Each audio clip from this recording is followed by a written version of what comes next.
And I can hear you, but I cannot see you.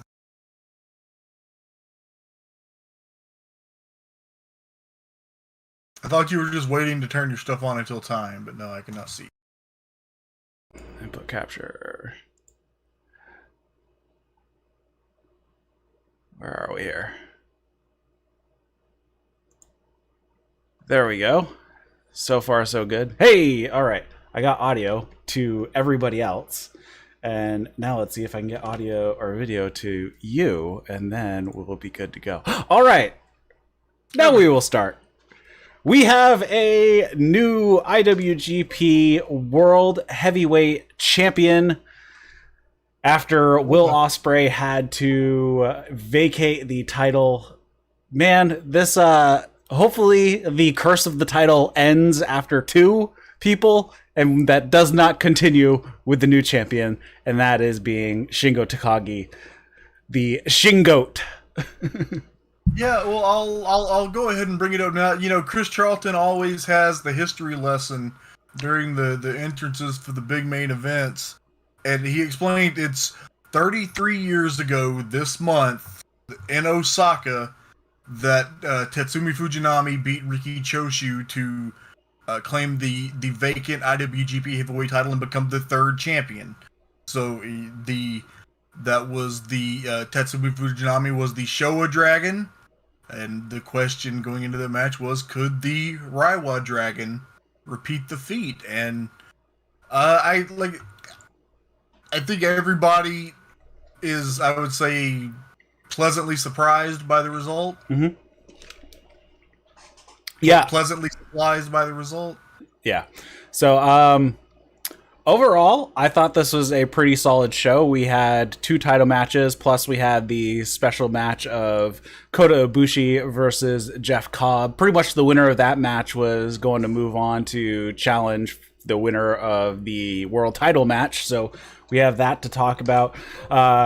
Also, we're going to cover some of the other matches that took place during the Road 2, because we had 2 other title matches to talk about, that being the heavyweight champion, the heavyweight tag team championship, and the never openweight 6-man championship as well. There's those title matches took place this past week as well. So we'll talk about those. New champion, one of those. Yeah. But overall, what did you think about the show as a whole? It ran about 3 hours. Take out the intermission, probably 3 hours, 10 minutes or so, something like that. If you take out the intermission, it is that's right, about right. I thought the top 3 matches were the singles matches were all great to amazing, and I thought that the two undercard tag matches that we had were quite good as well, and they all built to something going forward. Yes, good to point out there. Everything pretty much built towards something, so we didn't have any just they were there to be there type of thing.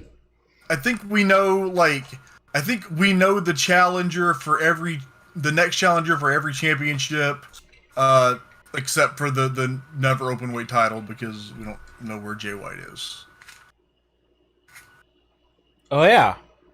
Yeah, what the heck's going on with Jay White? Didn't even think about that. He had COVID. Then question mark. Got it. All right, so let's introduce the show here. You're listening to the That's Wrestling podcast. Today we're covering New Japan Dominion 2021, plus a couple matches that took place previous. If you are listening to this as a podcast, we do this show live on Twitch and on YouTube. You can follow the links in the show notes to those channels. I also post it on Twitter, usually an hour within the hour going live. Follow us on Twitter at That's Wrestling 1 with the number 1. You can follow Trae at WrestleIsm on the Twitter as well. There is a link to our Discord in the show notes, so you come hang out there. Drop us a review on your favorite podcast app of choice. We are now up to 7 reviews on iTunes, or Apple Podcast, or whatever the hell they call it now. I think they changed it like 800 times. With like a 4.7 rating. So with me tonight I have back Trae Wisecarver. How's it going? How have you been keeping up with the heat where you are. It's a little hotter there probably than it is here.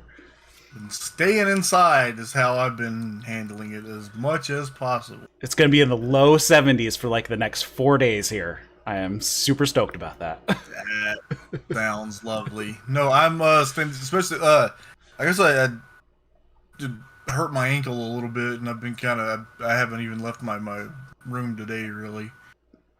Yeah, just trying to stay inside. We have an outside area, it's an enclosed porch, and like that's the closest that I go to outside. For those of you tuning in, yes, it is Thursday night, but we're not covering AEW tonight like we normally would because AEW is on Friday this week. It's on Friday next week. It's on Saturday the week after that, and then finally back to normal, hopefully. So we will see how that goes. And I'm not sure when we're going to do the AEW show because I'm getting dragged to something on Saturday, so I won't be home. So we'll have to figure that out. Well, maybe we'll do it early in the day or something. I don't know. What are we going to do when Rampage starts? I don't know. We'll have to figure that out. Time for a different time. All right, let's get into this. Let's go back a little bit to June 1st in Tokyo Korakuen Hall. This is one of the Road to Dominion shows, and we have a IWGP Heavyweight Tag Team Championship match with the Guerillas of Destiny defending their titles against the Dangerous Tekkers once again. One thing that was pointed out by, I don't know, I believe it was just Kevin Kelly was on these just by himself. He pointed out, it was like, the Dangerous Tekkers have been losing. Why are they getting a title match when they've lost to Guerillas of Destiny like a zillion times? What? Because Zack won the right to challenge, and that was how it was worded, right to challenge. Yeah. They had the right to challenge the tag titles. Yeah, it's just kind of funny how that worked out. You've left out the most important news here. Miho Abe was back with Taichi. And she is crying a lot. A lot. Jado and Doki come out with their respective teams, but they get tossed from ringside. They like slowly go opposite directions, staring at each other across the entire hall, be like, no, you go behind the curtain first. No, you go behind the curtain first. No, you go behind the curtain first. Anyways, we finally get it rolling, and God comes right out of the gate, double teaming Taichi, but Taichi ends up getting the best of God, and God rolls to the outside. Tama Tonga grabs Taichi's lady friend and is like gonna hurt her or choke her, and this, of course, Tonga Loa attacks Zack Sabre on the other side and then attacks Taichi from behind. We get double teaming on the outside from God on Taichi, and then God get the heat on Taichi for a really long time, but eventually Taichi does get a tag to Zack Sabre Jr., and then Tonga Loa gets tagged in. When Zack Sabre Jr. and Zack Sabre Jr. and Tonga Loa are in the ring together, it's just awesome. These two, they just have really, really good chemistry. Always good stuff. Zack Sabre Jr. starts finessing things, working an octopus hold into a knee bar. Tonga Loa makes it to the ropes. Zack Sabre Jr. hits a swinging DDT. Taichi comes in, hitting some kicks on Tonga Loa. We get a full breakdown. Tonga Loa comes out on the wrong side of things after some double teaming from the Dangerous Tekkers. Tonga Loa makes a bit of a comeback, works a yes lock. I'm pretty sure that was a yes lock. They call it something else, though. The OGK, the Operation Jado Killer. There you go. But that is a yes lock. Same thing, right? It was originally known as the crossface of Jado. It's just a crossface with a. It's the same. I don't want to get. I think there's a little bit of a difference in the way that the arm is tied up in the leg, but it's a crossface. Okay. Because they do call it a yes lock when Taiji Ishimori does it. So. Yeah. Okay. The yes lock is a crossface with an omoplata. And an omoplata is the way in jiu-jitsu that they position the the arm with the leg. All right. Tama Tonga tags in, hits a neck breaker for a 2 count. Taichi escapes a magic killer attempt from the Guerillas of Destiny, gives Tama Tonga a forearm. We double down, and then Zack Sabre Jr. gets tagged in. He and Tama exchange some strikes. Tongan twist gives Tama a breather. Tama lifts Zack Sabre Jr. into a fireman's carry, and Zack Sabre Jr. just wraps him all up at this point. Jado then runs out and distracts the ref. Goto runs out on the other side with some brass knuckles. Doki comes out and he flubs a springboard, but luckily he lands on his feet, so he still ends up just like landing on his feet in front of Jado and just or Goto and just forearming him in the face and then taking out Jado on the floor. Tonga Loa finally breaks up a submission attempt by... where am I going here? Tonga Loa finally breaks up a submission attempt that was put onto Tama Tonga. Double teaming from Guerillas of Destiny. Magic killer on Taichi, who is not the legal man. Diving headbutt and frog splash from God on Zack Sabre Jr., but only gets a 2 count. They set up Zack Sabre Jr. for a super power bomb, and I don't think I've seen Zack Sabre Jr. hit too many of these, but he hit a Rana out of it. That was crazy and awesome. Like, that's not something you... I'm like, wait a minute, Zack Sabre Jr. just did a Hurricane Rana. Taichi comes back in to help, hits a massive buzzsaw kick to Tama Tonga. Then he holds him up for Zack Sabre Jr. to hit him with a massive penalty kick in the chest. Only gets a 2 count out of that. The Tekkers fight through it, through everything, and they hit Zack Mephisto on Tonga Loa, but Tama Tonga is the legal man at this point. Tama goes for a gun stun, but Zack catches him into a rear naked choke, and then feeds him to Taichi for a head kick, and then a holy Zack driver, and the Dangerous Tekkers are once again the tag team champions. Yeah, and this was really good, quite enjoyable by the end. So is this... I didn't realize until you asked me about it in the chat. These shows the last of God in New Japan for a while? It sounds like it. It sounds like a lot of foreign talent won't be in just because of all the things that have been going on and having to sit in a hotel room for 2 weeks before they can... basically, they're in prison for 2 weeks before they can actually do anything. This last one where they were there, and then there was that shutdown, and the shows were canceled. ELP said he was in the hotel for 31 days. Yep. And yeah, I can understand why you guys don't want to go to Japan for a while. Yeah, and especially with the Olympics, they are, as of right now, they are still planned to go, and we're like 41 days away, I think, something like that, from the Olympics starting in Tokyo, and it's like they're kind of expecting a breakout because we have all of these people coming in. Plus, Japan is at like less than like 4% complete vaccinations, and only like 10%, including that other 4%, have had their first dose. So we're at like less than 90% of even partial vaccination in Japan, which is kind of crazy.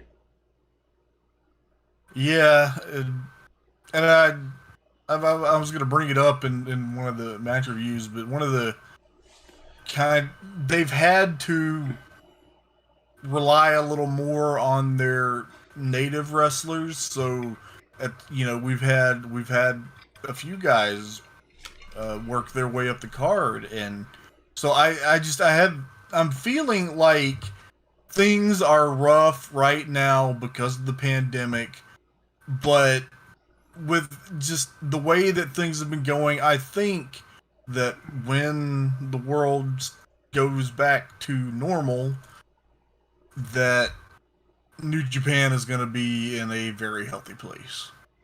Hopefully. I think this is a storm that they have to weather, just like all of us have. But I think that Gato is using this time to build a strong foundation for, you know, a great era of New Japan moving forward.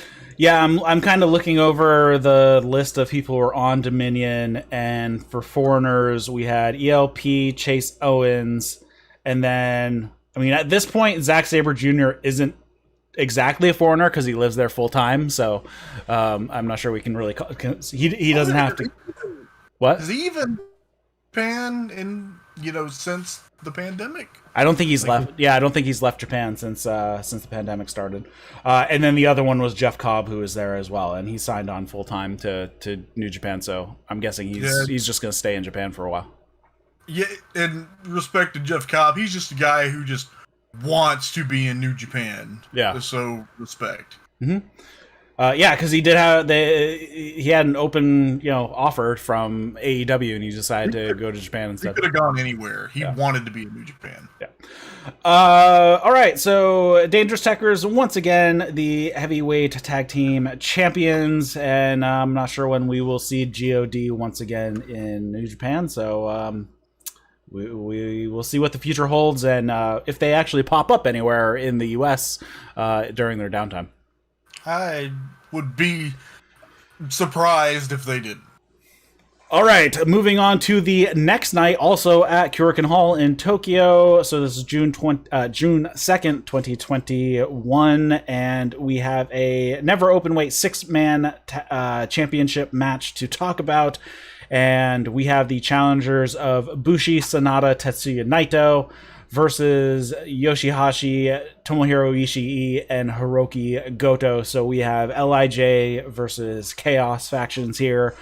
I'll try to skip through. I wrote a lot because a lot happened. I don't even know how long this match was. This match was probably 31 minutes. Yeah, 31 minutes, 15 seconds. That would explain why I have a full page written. So we have Goto and Sanada starting off. They pair it off, but neither really get very far with each other. We get Ishii tagged in. He wants Naito. Naito tags in and then immediately tags Bushi in, and then tags himself in again, and then tags Bushi in again. So he's just screwing with Ishii. Ishii still focuses on Naito though, and just goes in for the attack. We get a total breakdown. Everybody gets involved. We get Yoshi-Hashi and Bushi working each other for a bit. Yoshi-Hashi is in control for most of it. Ishii and Naito fight on the outside. This is extracurricular brawling activities. And then basically we have a complete brawl on the outside while the legal men are still working on the inside, and that still being Bushi and Yoshi-Hashi. They continued their fight until Naito actually gets a tag in. He works over Yoshi-Hashi for a bit. Ishii gets a hot tag, fights off both Sanada and Naito, and then causes Naito and Sanada to run into each other, and then Sanada kicks Naito on accident, and then Ishii goes to work on Naito, so making LIJ look like fools a little bit right here. Some miscommunication between them.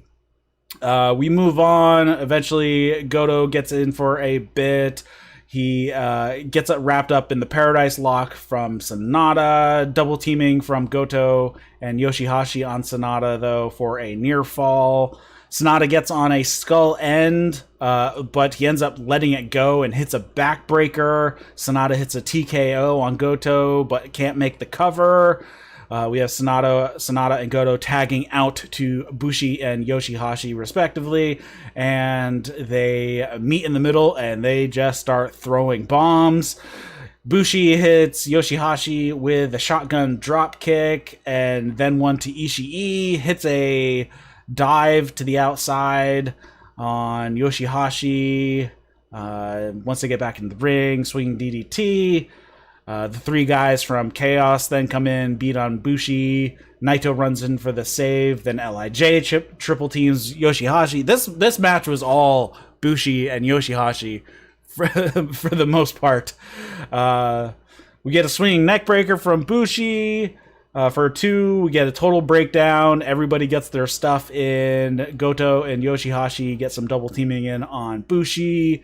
Yoshi-Hashi hits a running double knees and then puts on the butterfly lock in the middle of the ring. Rolls Bushi away from the ropes, hits the power bomb for a 2 count. Bushi tries a roll up. Naito and Ishii run into the ring, start fighting. Ishii taken out. Bushi hits a code breaker, then an MX. But Goto makes the save. Sanada runs in, takes out Goto. Yoshi-Hashi is still laid out in the middle of the ring, and Bushi goes up top, but he misses a second MX attempt. All the illegal guys run in and are fighting. Naito hits Yoshi-Hashi. Bushi tries a roll up again. Again, no luck. And then Yoshi-Hashi drops Bushi with a massive lariat for a 2 count. Gets on the butterfly lock. All of his teammates lock up the other guys so they can't get in. And Bushi has to submit.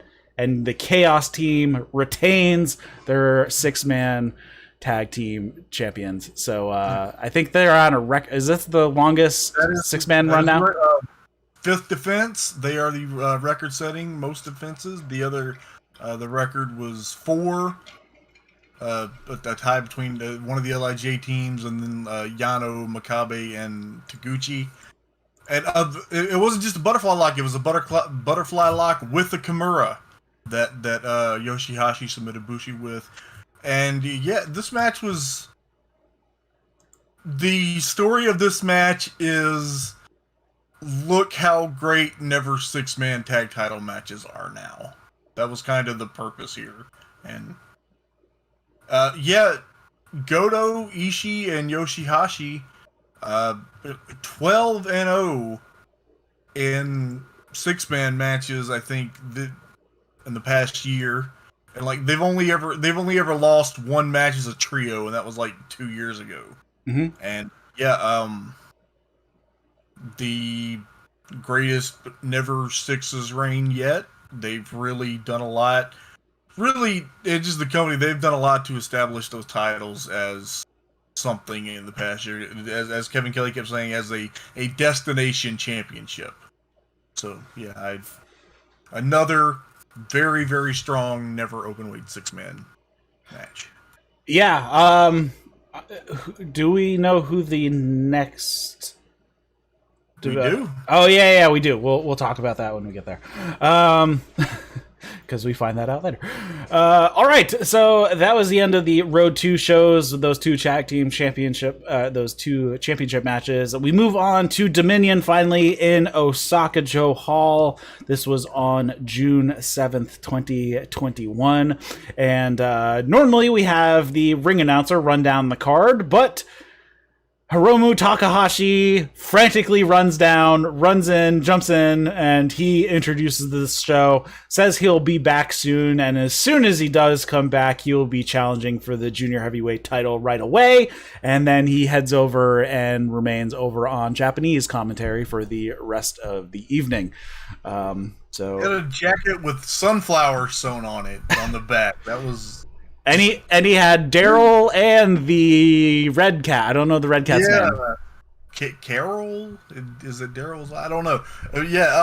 Hiromu was just as extra as Hiromu is, and it was fantastic.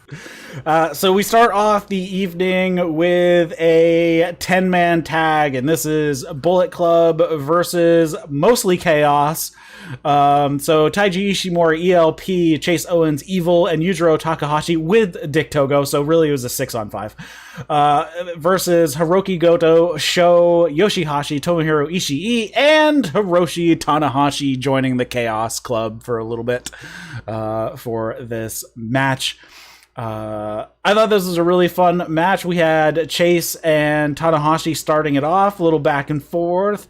Ishimori finally gets tagged in. He buries the knee to the back of... Oh, sorry, actually, I remember what happened, and I was kind of filling the gaps of what I actually wrote, and now I actually remember what happened. So Chase and Tanahashi are working. Tanahashi gets thrown into the ropes. Ishimori buries a knee into the back of Tanahashi from the outside, and then Chase gets thrown into the ropes, and Sho does the same to Chase. Bullet Club quickly take over after a breakdown of the match, and then Yujiro works over Yoshi-Hashi a bit. Bullet Club tags in and out, raking the back over and over again. Bullet Club removes the turnbuckle pad, I wrote, the Bullet Club's turnbuckle pad seems to have disappeared, because I didn't see it actually going, but it was no longer there.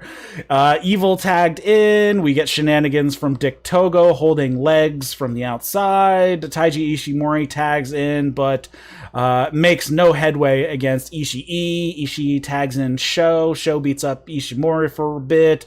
The rest of the two groups are fighting on the outside. Sho catches Ishimori in an armbar. ELP hits a splash off the top to break it up. Full breakdown, everybody hitting their stuff. Tanahashi hits a sling blade on Ishimori. Sho wants a shock arrow, but Ishimori flips out of it, hits an inverted double knees, and then ELP hits a splash. Ishimori covers for a 2 count. Dick Togo's choking Ishii on the outside with the garrote. Ishimori hits Bloody Cross on Sho and picks up the victory. And then post-match, we have the Bullet Club faction grabbing the 6-man belts. So it looks like we're going to get a Bullet Club challenge for the never Openweight 6-man champion.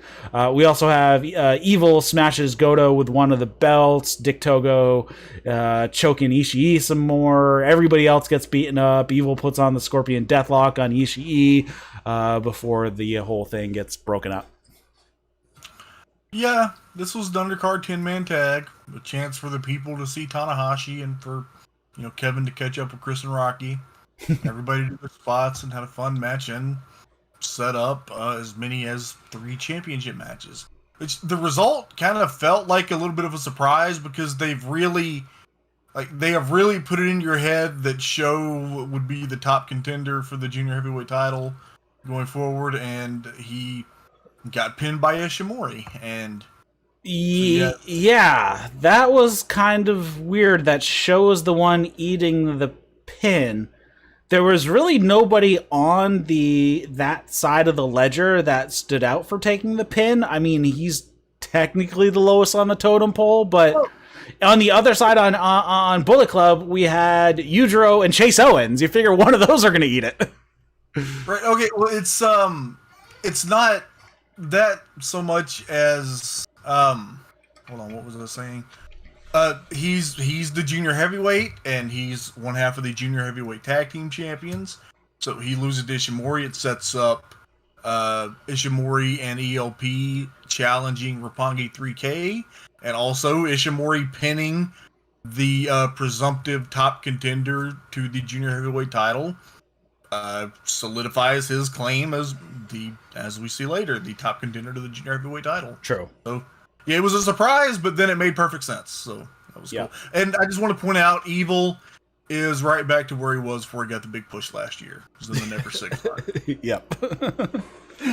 All right, we move on. We have a half a grudge match from the previous. We have Tetsuya Naito, Bushi, Sanada versus Zack Sabre Jr., Taichi, and Doki.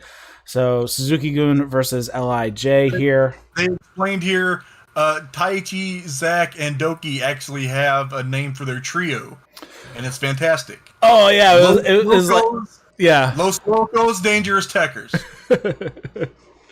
So the crazy dangerous Tekkers. Yeah.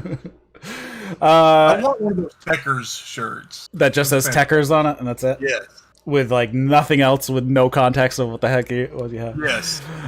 Naito and Taichi go after each other with strikes right out of the gate. We have a bit of a standoff between Naito, Sanada, and then Taichi, Zack Sabre Jr. And then we get Bushi and Doki working together for quite some time. Rocky points out that Bushi is wearing a half La Sombra mask, a.k.a. Andrade El Idolo. Who just debuted on AEW, which they mentioned he just debuted on AEW. Taichi chokes Bushi for a bit with the Greco throat hold, the Greco-Roman throat hold that they are now calling it. Suzuki-gun get the heat on Bushi for a while. Naito and Taichi pair off. They go back and forth for a bit. Naito and Sanada double team Taichi. Zack Sabre Jr. and Sanada pair off, which is always a good time. Just like Zack Sabre and Tongaloa, here Zack Sabre and Sonata always have good stuff. What? Zack Sabre with people. Zack Sabre with a dead body could probably pull off an amazing match. We see topes from both Bushi and Doki going in opposite directions. We have Zack Sabre Jr. tries a clutch pin, but when he bridges over Sanada wraps him up and hits a pin of his own, like a reverse backslide pin of his own, and gets the flash of victory here on one half of the tag team champions. I've never seen that before. That was sweet.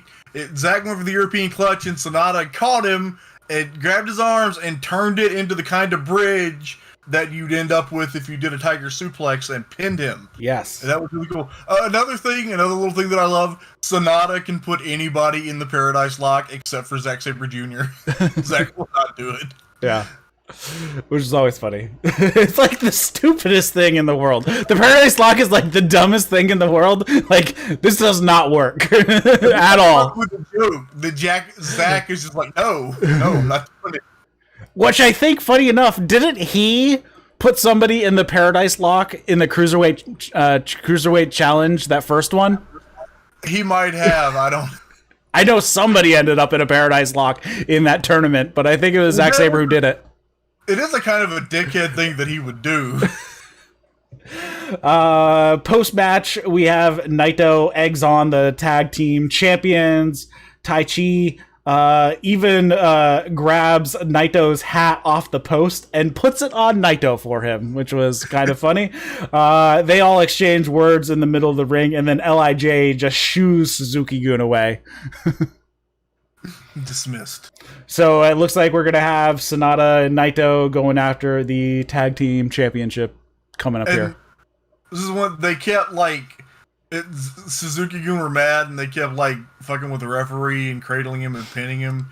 And then, Hiromu was on commentary, so Naito had Hiromu come in the ring to raise his hand. And then, they're always, anytime you see Naito and Hiromu together, they're fucking with each other. And Hiromu did he did the arm raise, and then he let the other guys go, and then he did it, he tried to do it again with Naito. Yeah, Naito's pretending like he totally ripped his arm out of his socket or something.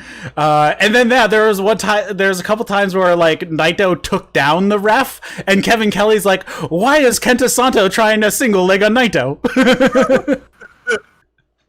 You gotta watch the way that, especially the way that Hiromu and Naito interact with each other, because it's always hilarious. Yeah, because that reminds me, at the beginning of this match, he even beckoned Hiromu off commentary so he could come hold the ropes open for him so he could get into the ring.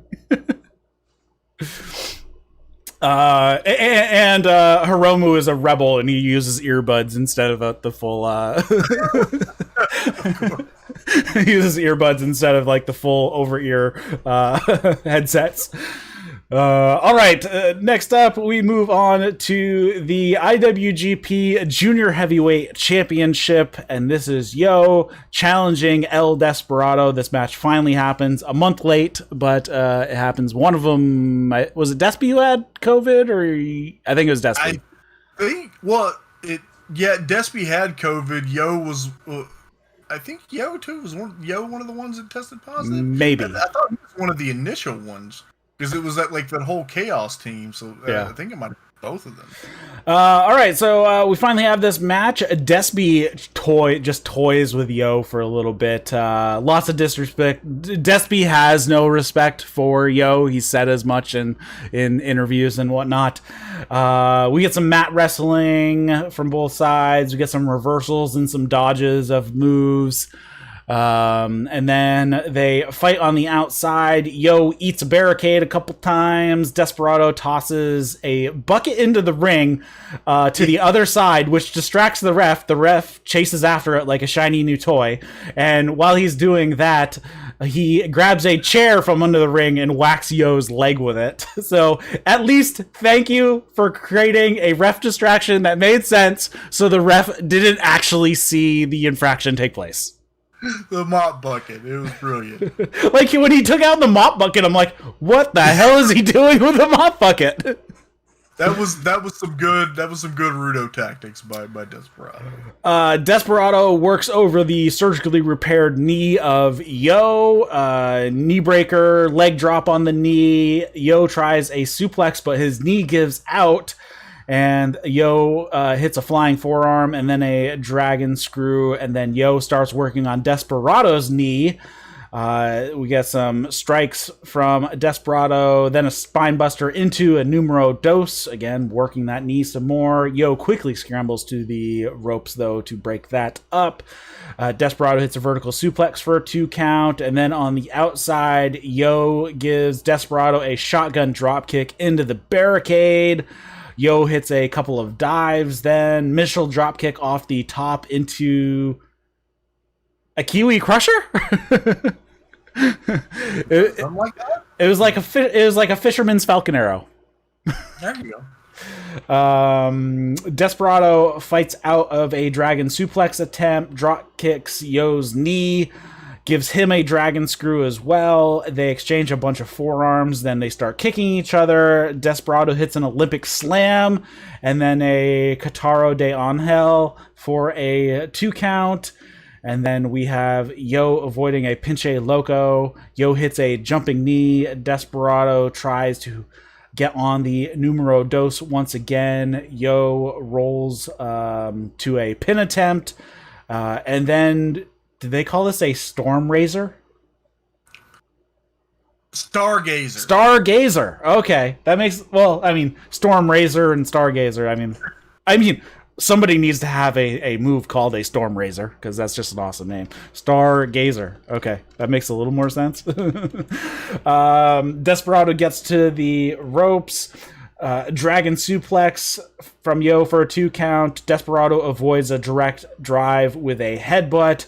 Yo tries a roll-up, but Desperado kicks out. A super kick from Yo. Desperado hits a right hand punch, though. Hits a Pinche Loco.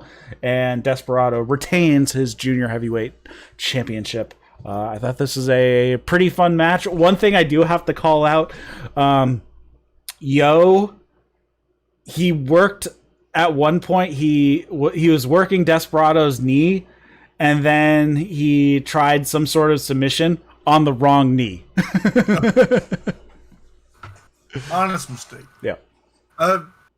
Which I think you're like the classic way is to work the left body part, so you always remember, because you always work that one side. But he was working the right knee for most of the match, and then put on the submission on the left knee. Yeah. This match was very good and it made me happy because I like the place that the New Japan Junior Heavyweight division is in right now. Mm-hmm. Like, as far as this was where I was thinking, silver lining of the pandemic, the fact that a lot of the native New Japan guys have established themselves and worked their way up the card. And Yoshi-Hashi is the one to think about first, but Desperado, that incredible run in Best of the Super Junior last year, and now winning the Junior Heavyweight title, and Sho and Yo have all kind of asserted themselves, and it's just, I think we're getting into a place where, again, when the pandemic is over,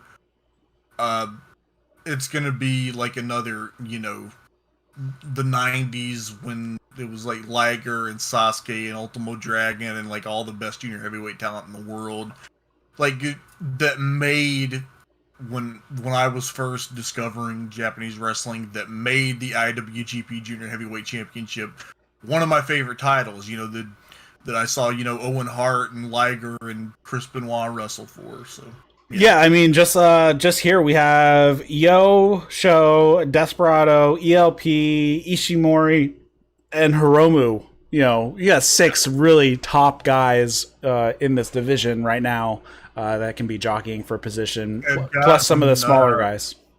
When Robbie Eagles is able to come back, oh my god, he's incredible. Yep. The guys, some of those guys that they're bringing up on New Japan Strong, man, this is gonna be really awesome.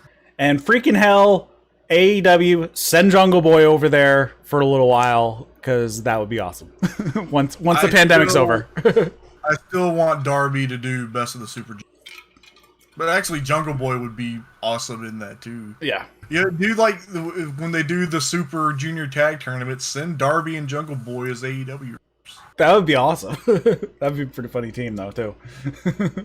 Although I kind of want to see Marco and Jungle Boy so Marco can get thrown around by the strong style guys.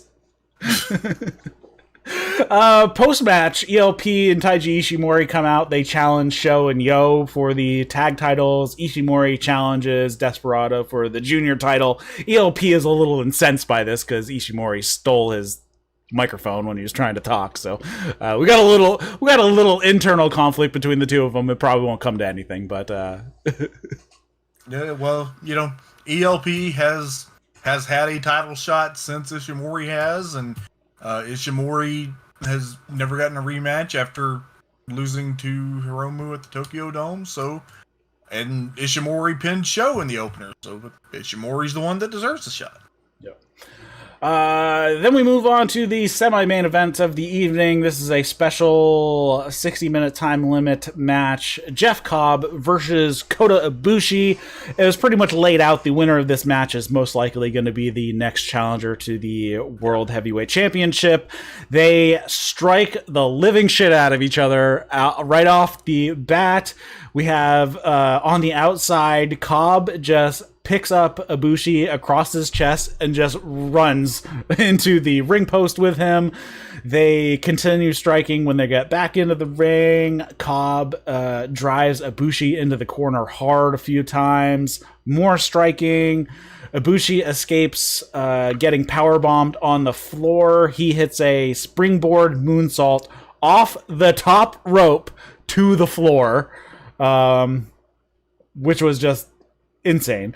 Ibushi tries his outside in deadlift suplex, but he can't get Cobb up. And then Cobb basically tries the same thing, but it looks like he wants to pull Ibushi caddy corner over onto the floor. But Ibushi just pops up and does a springboard, hits a Rana, pulling Cobb back into the ring, which was awesome. Bomaye for a 2 count. Ibushi wants to hit the Kamigoye, but Cobb grabs on and hits a underhook belly-to-belly overhead suplex, and then for a 2 count. And then Cobb hits like an F-15. like Ibushi rotated like 3 times before he hit the ground, but only gets a 2 count.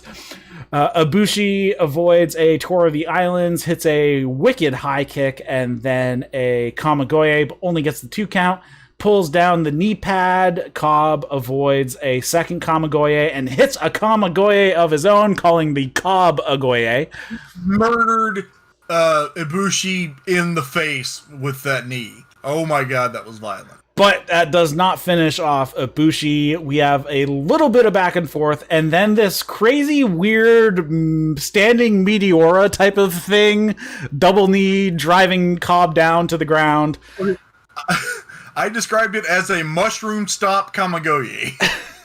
And then he hit the Kamigoye for the win. This match was awesome. It's one of those matches, like, you can tell, given how little I write, because it was just like this. They would do these sequences that would take a long time, and they just strike the shit out of each other for like 3 minutes straight. So I don't have to write anything. Yeah. There was a point where Ibushi tried unsuccessfully to do the deadlift German suplex to Cobb, and Kevin Kelly said, "It's like trying to load a grizzly bear into the back of a pickup truck." And it was right after that Ibushi hit a top rope Frankensteiner, and Cobb was just amazing and took it so smoothly. Like, these two just have such incredible chemistry together, and like Jeff Cobb is the most perfect Gaijin heel that New Japan has had since Big Van Vader. He's phenomenal, and this match ruled so much, and I was excited knowing where it was going with that result.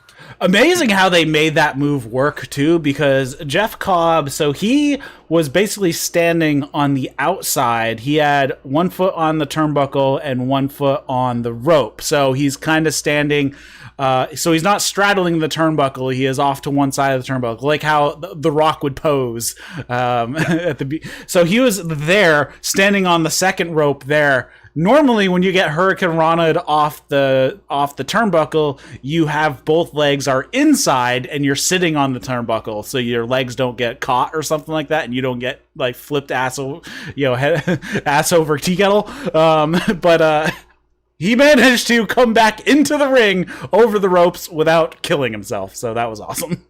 That was incredible. Jeff Cobb is the fucking man. So it looks like Kota Ibushi will be challenging for the World Heavyweight Championship and see if he can get his belt back. And we know how this works. These wins in these big matches, like you can lose a big match and then come back and win a couple of big matches and be right back in the position.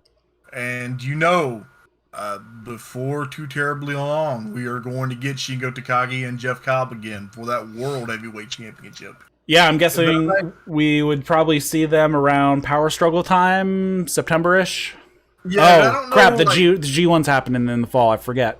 So I don't know, whatever. Well, last year they did Power Struggle after the G1. Oh. Yeah, and I could see that too, anyway, I can see Jeff Cobb being the World Heavyweight Champion in the foreseeable future.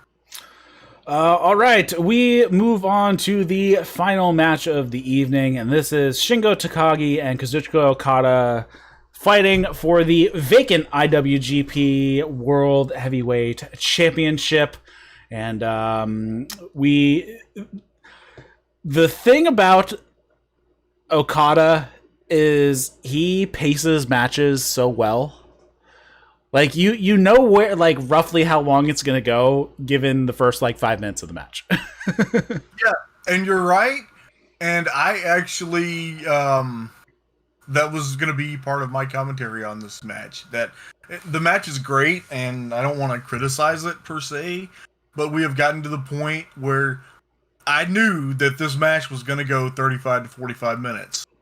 So while I enjoyed the first half of the match, I was not that engaged because I knew it was going to be a while before we got into the business end. We need a few 15 to 20 minute world title matches. Maybe like 1 or 2 sub 10 minute ones. You need to remind people that the finish can come at any time. That's one of the basic aspects of strong style. Yeah. So yeah, it would be nice to see a shorter match once in a while here. And they just go balls to the wall for 12 minutes. And yeah, speaking of and I mentioned it on the last podcast, the AW podcast we did. Shingo did a 10-minute match with Yota Tsuji in Korakuen a week or two ago that was so fucking awesome. Shingo can do some really awesome condensed matches with a variety of opponents. And actually, Yota Tsuji played a little role at the end of this too, which was kind of funny. So we have some feeling out, a little bit of mat wrestling to start it off. This takes quite some time. Out to the floor, Okada gets run to the edge of the apron a bit. Then they go back with some more, just some, feeling out mat wrestling, all that fun stuff. They throw some hands. Okada wants to lift Shingo for the tombstone, but he can't lift him. Shingo then hits him with just a power slam. Shingo then starts targeting the back of Okada. This has been a ongoing thing with Okada having a back injury, so he starts working. Basically, Shingo throughout this match works the lower back and the midsection front. So basically he's working a ring around in the middle of Okada. We go on. We end up Shingo's sent into the barricade on the outside, gets booted over the barricade, draping DDT on the floor from Okada. Back in the ring, Okada hit they called it a heavy rain, I believe that's what they called it. Yeah, the brain buster. That's heavy rain. He puts on the money clip only for a second. Shingo got to the ropes. That is how Shingo lost to Okada last time Okada beat him. Was passing out to the money clip. Shingo fires back with a couple of strikes, a lariat. Okada blocks a Noshigami, goes into a money clip just for a second, and he lets it go for a backslide, but Shingo turns that into the Noshigami. Shingo hit this crazy wheelbarrow suplex into the turnbuckle, gutbuster, double knee, hit a gutbuster, then a double knee gutbuster. Shingo walks through a boot, delivers a massive clothesline in the corner, punches, no response from Okada. Then a shotgun dropkick out of the corner from Okada. Okada hits a bunch of unanswered forearms himself. Okada then hit this dirty ass tombstone. It looked dangerous. And I think I'm... Uh-oh. Yeah, I'm sorry. I lost you for several seconds. Okay. My video is still frozen. Okay, then. Where was I? Because my actually everything just kind of restarted on me. Where was I on that? Somewhere in the middle of this Shingo and Okada match. No crap. All right, the Okada hit this really crazy, dangerous, dirty-looking tombstone. Yeah, that's okay. The last thing was heavy rain, and then yeah. Cool. All right, you are locked up, but that is okay, as long as you can hear me. Yeah, I look quite ridiculous. I'll see if I can do anything about that, but I might not be able to. Anyways, so that happens. It looks like a dangerous. It puts on the money clip in the middle of the ring. Shingo starts to fade, but gets a burst of energy, gets to the ropes. Shingo rolls out to the floor. Okada tries to lift Shingo for a tombstone, but then Shingo hits a Made in Japan on the floor. We get a 20 count started. Shingo gets in at 16. Okada tries to get back, but falls back to the floor at 17. But he does get back into the ring at 19. So he did make it back in. Oh, and my Discord's locked up. That is why you look funny. But the audio is there, which is kind of interesting. Let's see. Okada tries, but falls back into the ring. Gets back into the ring. Shingo crushes Okada with a massive lariat in the corner. Shingo picks up Okada on his shoulders, starts to climb the ropes, and hits. Did they call it Daydream? Uh-oh. I think I might have completely lost. Oh, yeah. Let's see if we can get this back here. I have a lost connection to Discord. Hold on. Let me get my co-host back here, and we will continue on. Yeah. Hey. All right, there we go. I'm back. Finally. Hey. Was that is a problem on my end or yours? No. It's mine. Okay. Uh-oh.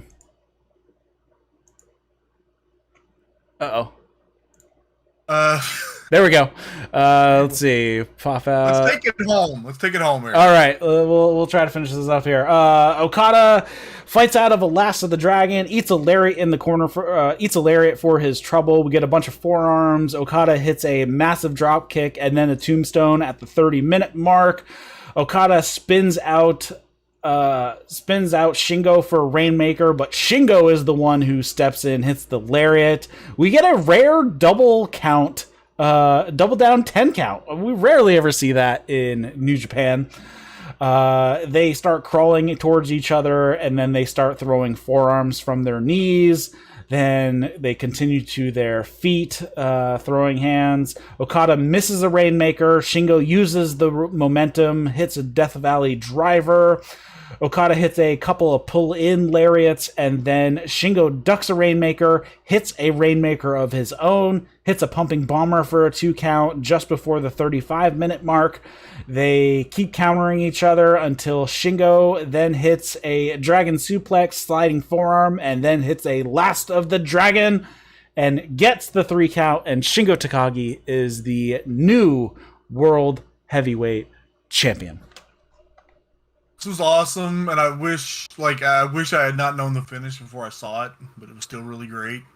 It's a finish that we were all hoping for, but one that we didn't really expect. So, and I complained about the sameness in these matches, but the finish was kind of different. Like, it felt like they were just starting to build to the finish, and then Shingo just Dragon Suplex, sliding elbow, Last of the Dragon, and 1, 2, 3. Like, I don't think anybody thought that Last of the Dragon was going to finish the match, so it was a shock, and it was the best shock since the Rainmaker shock in 2012.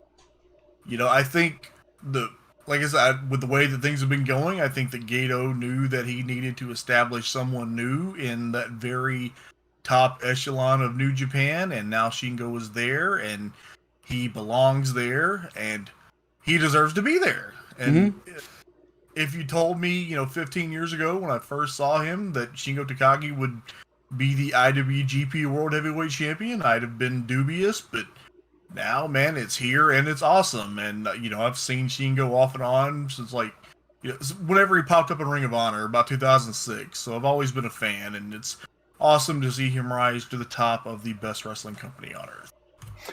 Post-match we have Shingo grabbing the mic. He says the belt is right here. This is not a dream. He says he may have lost to Ospreay, but his heart was still beating, and Shingo is back on top again. And having this belt is not the end, it's the beginning, and there's a lot he still has to do. He says he beat Okada just now, and he knows who he wants next. He calls out Ibushi. Bushi comes out. Ibushi accepts the challenge. And then I think they made the belt a little too big, because around Shingo's waist, he can only get the first 2 rows of snaps, and he had Yota Tsuji come in and readjust the belt because the ref didn't cinch it down enough and it was falling down. So he can basically only get the first 2 rows, and he has a crap ton of excess dangling off. I have to the line that Shingo said to Ibushi that Chris Charlton translated into English. Let's have the type of murderous contest that only the 2 of us can have. Mm-hmm. So yeah, I am ready for that murderous contest. That's going to be awesome. Yeah, so we have a new champion in Shingo Takagi for the World Championship. Hopefully, like I said at the beginning of this thing, that title is not cursed, and we get an actual run with that title, and we can start to build this title into being something that the IWGP Heavyweight Championship was before it, and we get this all kind of buttoned up and back on the right track. Yeah, I think it's just a tradition that the top New Japan title, the first year or so of it, has to be a disaster, because the IWGP Heavyweight Championship, Inoki won it in a tournament and held it for a while, but he had to vacate it because of an injury. Then Fujinami won it, and it was held up after some kind of a no contest with Riki Choshu. Then Fujinami beat Choshu for the vacant title, and then Fujinami vacated the title again for the tournament at the first New Japan Tokyo Dome show that Vader won, and then After that, it kind of settled down. But the IWGP title had some tumultuous periods in its history, and hopefully, this is going to be. We're finally we'll break the curse here, and this dragon is going to have Shingo Takagi against everybody just sounds fantastic to me. For upcoming stuff, we have on June 22nd and then 23rd, both shows in Korakuen Hall. We have the Never Openweight 6-Man Championship on the 22nd. That is current. Oh, this is a shitty team. Yoshi-Hashi, Tomohiro, Ichii, and Goto defend against Dick Togo, Yujiro, and Evil. Yeah. That is the crappiest team I've ever seen. I'm not going to disagree with you. And then we have ELP and Taiji Ishimori challenging Sho and Yo for the Junior Tag Team Champions on the 23rd. Indeed we do. It's going to be... And then it looks like they have a show at Toraama, Toaama, in the in a Technodome. That's what they call it. Takaoka Technodome. Yeah. Hold on, I've got, there's no card for it. It's on the 29th. There's no card listed for it, but I'm assuming that's a larger venue, so I'm guessing they're going to do something big. Yeah, it's a little bit bigger. It'll probably be, and then the 2 days after that at Korakuen Hall. So yeah, we're going to have... We will be on the Kizuna Road, and then as we get into August, or I guess some of the shows in July and August, we're going to have a series of Summer Struggle cards. Yeah. I think the dome does not make me kind of threw me off. It looks like kind of like the max attendance that I'm seeing for shows there is like 2,000 people. So it's called a dome, but it is a small venue. It's just dome shaped, and it is not a like baseball stadium or something. Yeah. Anything else you want to touch on before we wrap it up this evening? Well, not really. Kind of thinking about some projects that I want to pursue here in the near future, and one of the ones that I've sort of had an idea of is a maybe a history of New Japan podcast. I was thinking, and I thought of the thought of the title, Strong Style Curious. Yeah, I think that would be a pretty great name. And then I said it should be called Strong Style Curious. Yeah, I know. Strong Style Curious. We can make that happen. All right. So thanks everybody for listening to the That's Wrestling podcast. If you are listening to this as a podcast, we do this show live over on YouTube and on Twitch. I am not sure what's going on. I think I have an update that I have crashed twice today, my computer, and that's what locked up, and that's what kind of happened. It's saying there's new updates to get installed, so I'm going to do that right after this. So hopefully it'll be normal, but you can follow the links in the show notes to the channels. If you're, of course, watching this as a video later on, this pod is available as a podcast on all your favorite podcast apps. Drop by, give us a review on your podcast app of choice. You can come hang out with our Discord. Follow us on Twitter at That's Wrestling 1. You can follow Trae at WrestleIsm. Also on Twitter, and I believe that is it. Oh, comments, question, feedback, you can send those to Eric at that'swrestling.com. So for Trae Wisecarver, my name is Eric LaRoche, and you have been watching and listening to That's Wrestling. See you later, guys. Bye.